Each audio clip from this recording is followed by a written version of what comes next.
Il n'y a pas si longtemps, les sans-abri étaient quasi inconnus dans les rues d'Athènes. La solidarité familiale jouait à plein, chacun avait un toit. La crise économique et son cortège de chômeurs a changé les choses et rempli les foyers de SDF. Ces 2 dernières années, nous avons vu une population augmenter de 25%.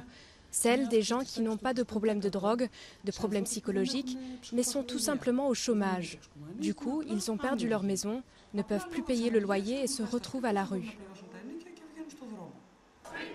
Pour recevoir des aides de l'UE et payer les échéances de sa dette, le gouvernement a dû consentir de nouvelles mesures d'austérité, dont la réduction du salaire minimum actuellement à 700 € et qui devrait passer à 586 €.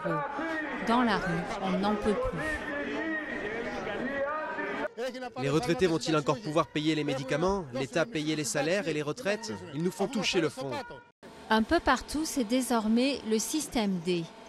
Ici, on coupe du bois pour se chauffer, car beaucoup ne peuvent plus payer les notes d'électricité. Ils vont dans les montagnes, ils coupent le bois, ils mettent les bûches dans le coffre, ça fait des économies. En fait, aujourd'hui, on économise. Partout, on économise. C'est le maître mot.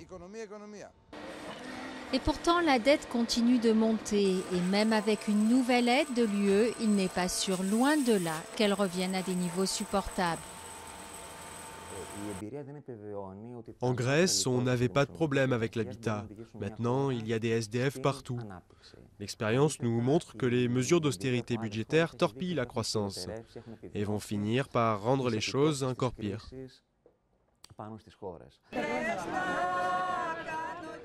Les mesures de réduction des déficits prises par la Grèce sont parmi les plus radicales jamais décidées dans une économie industrialisée. Et même si le prix à payer est très élevé pour les Grecs, personne aujourd'hui ne peut leur garantir qu'ils resteront à terme dans la zone euro.